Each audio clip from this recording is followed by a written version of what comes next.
सभी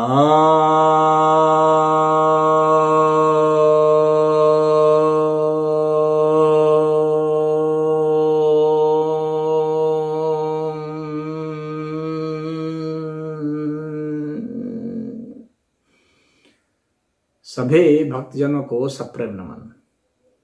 भक्तों, आज मैं आपके समक्ष चाणक्य नीति के दूसरे अध्याय के दूसरे श्लोक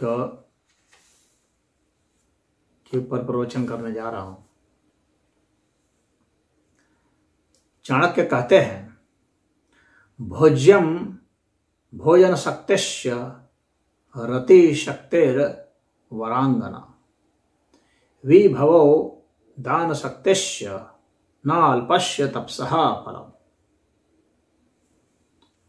अर्थात भोज्य पदार्थ, भोजन शक्ति, रति शक्ति यानी मैथुन की शक्ति और सुंदर स्त्री और वैभव, दान शक्ति, ये थोड़े से तप से नहीं फलित होता है। ना अल्पस्य तपसः फलम, ये थोड़ी सी तपस्या के फल नहीं होते हैं, यानी बहुत बड़ी तपस्या के फल होते हैं। अर्थात मनुष्य को एक तो भोजन नहीं मिलता। बहुत जो तपस्वी हैं, जो बहुत तपस्वी क्या है पहले यह समझ लीजिए, क्योंकि यहां बहुत लोगों को कंफ्यूजन होता है। तप का मतलब हो गया जब हम उद्योग करते हैं, पराक्रम करते हैं, परिश्रम करते हैं, तपते हैं, जब हम तपाते हैं अपने को, यानी हम दुख मोल लेते हैं, छोटे छोटे दुखों को मोल लेते हैं, यह सोच करके कि एक समय में मैं बहुत बड़े सुख को प्राप्त करूंगा, बहुत बड़ी उपलब्धि को प्राप्त करूंगा। जैसे विद्यार्थी पढ़ता है, पढ़ने में भाई उसे कुछ कष्ट तो होते होंगे, तो वो सोचता है कि किसी एक दिन में विद्वान बनूंगा, उसका उसे सुख मिलेगा। बिजनेस करते हैं लोग थोड़े थोड़े धन से, ये सोच के कि कभी मैं धनाढ्य हो जाऊंगा। तो धनाढ्य होने के लिए भी तप करना पड़ता है। तो उसी तरह से खाना हासिल करने के लिए भी तप करना पड़ता है। आसानी से यूं नहीं मिल जाता खाना, यानी आपको पुरुषार्थ करना पड़ता है, पराक्रम करना पड़ता है, तप करना पड़ता है। थोड़े मोड़े तप से नहीं मिलेगा। भोज यानी खाद्य पदार्थ। कौन खाद्य पदार्थ? जो अच्छे से अच्छे खाद्य पदार्थ। तो जिसको जितना बढ़िया खाद्य पदार्थ चाहिए उसको उतना तप करना पड़ता है, और जो जितना बड़ा तप करता है उसको उतना बढ़िया खाद्य पदार्थ मिल जाता है। उसी तरह से खाली खाद्य पदार्थ मिलना ही उतने तप से काम नहीं चलेगा। फिर जो मिले वे को पकाना और पचाना, खा लेना, और खाने के बाद उसे हजम कर जाना, इसके लिए भी तप चाहिए। कहने मतलब यार बहुत लोग हैं जो बहुत धन कमा कमा करके भोजन इकट्ठा कर लिए हैं। जैसे सेठ लोग हैं, बहुत सारे सेठ लोग होते हैं, हम लोग बराबर देखते हैं, लेकिन बेचारे वे खा ही नहीं पाते, खाना ही उन्हें नहीं मिलता, खाना नहीं मिल पाता, नसीब नहीं हो पाता है। यहाँ है कभी वहाँ है, कभी वहाँ है, भोजन घर का भोजन नहीं मिल पाता, तो बाहर का भोजन खाते हैं, कबाड़ भोजन खाते हैं। शरीर में इतनी ताकत नहीं रह जाती है, व्यायाम करते नहीं हैं, योग करते नहीं हैं, खेल कूद करते हैं नहीं, और एथलेटिक्स में भाग नहीं लेते हैं, दौड़ भाग में बस। तो उनका क्या होता है कि पचाने की ताकत समाप्त होने लगती है, बहुत मंद हो जाता है, अग्नि मंद हो जाती है, भोजन पचा नहीं पाता। वही कहते हैं कि भोजन पचाने के लिए भी तप चाहिए, बिना तप के आप भोजन नहीं पचा सकते, चाणक्य का कहना। फिर कहते हैं रति शक्ति और वरांगना, सुंदर स्त्री मिल जाना आसान काम नहीं है। सुंदर स्त्री कोई हंसी खेल नहीं है कि सबको मिल जाएगी। सुंदर स्त्री बहुत जो योग्य हैं उनको मिलती है, जो पुरुषार्थी हैं उनको मिलती है, जिन्होंने उसके लिए तप किया है। स्त्री को पाने का जो तप होता है वह करने पर सुंदर स्त्री मिलती है। आप में वैसी योग्यता होनी चाहिए जो स्त्री आपको पसंद करे।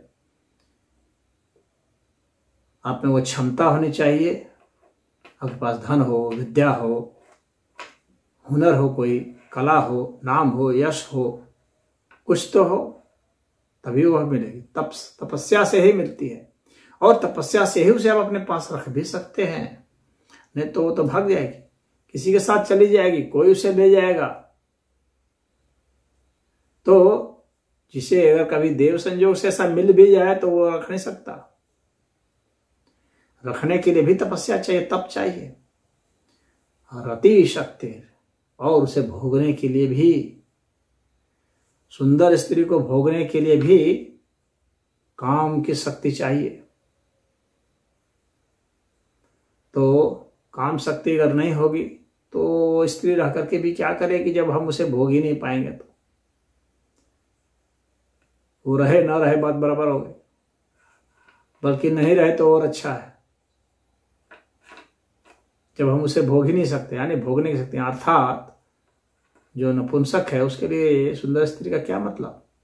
कुछ मतलब नहीं। उसके लिए वो एक सिरदर्द है। तो रति शक्ति चाहिए। सुंदर स्त्री है तो रति शक्ति चाहिए, ताकि आप उसे भोग सकें, ताकि उसे आप संतुष्ट कर सकें।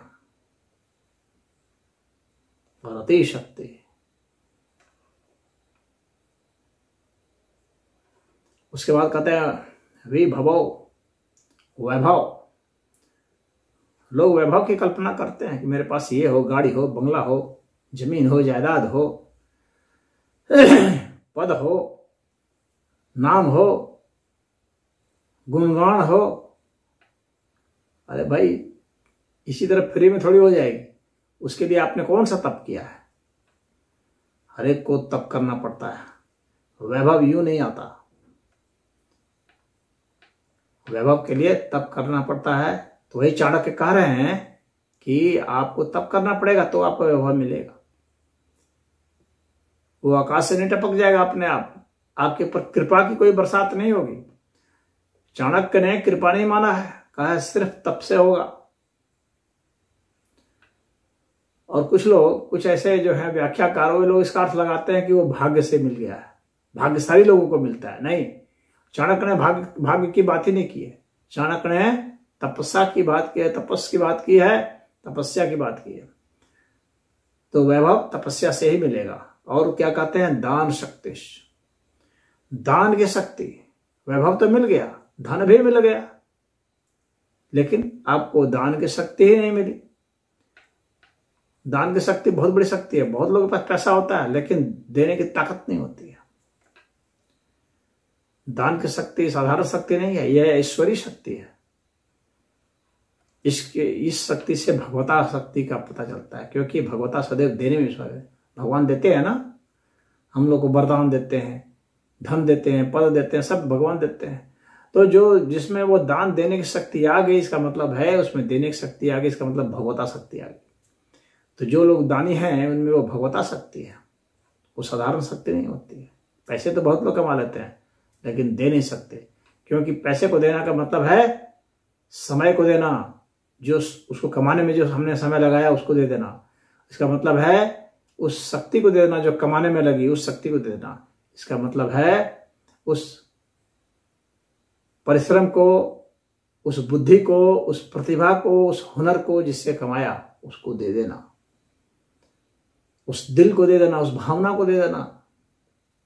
तो एक धन को कमाने में बहुत सब कुछ लगता है, उन सबको दे देना होता है। इसीलिए लोग आसानी से देना नहीं चाहते। वही दे सकता है जिसमें वह भगवता शक्ति हो, और जो देना जानता है उसके पास अपने आप धन आ जाता है। ये सिस्टम है, आप जितना देते हैं उतना ही आ जाता है।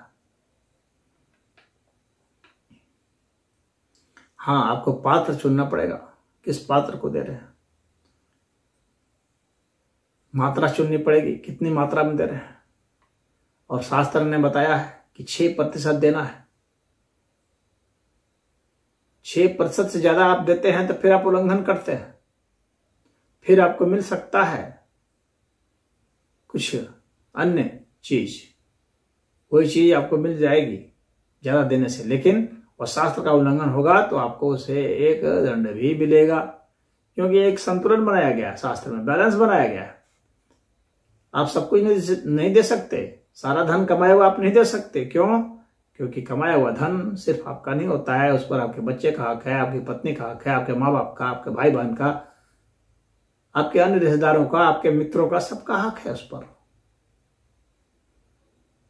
सिर्फ आपका हक नहीं है कि बस आपने दे दिया कमाया तो, और आप ये अहंकार पाल लिया कि मैंने कमाया। नहीं, पूरा समाज उसमें लगा कमाने में, तब जाकर के आप कमाए।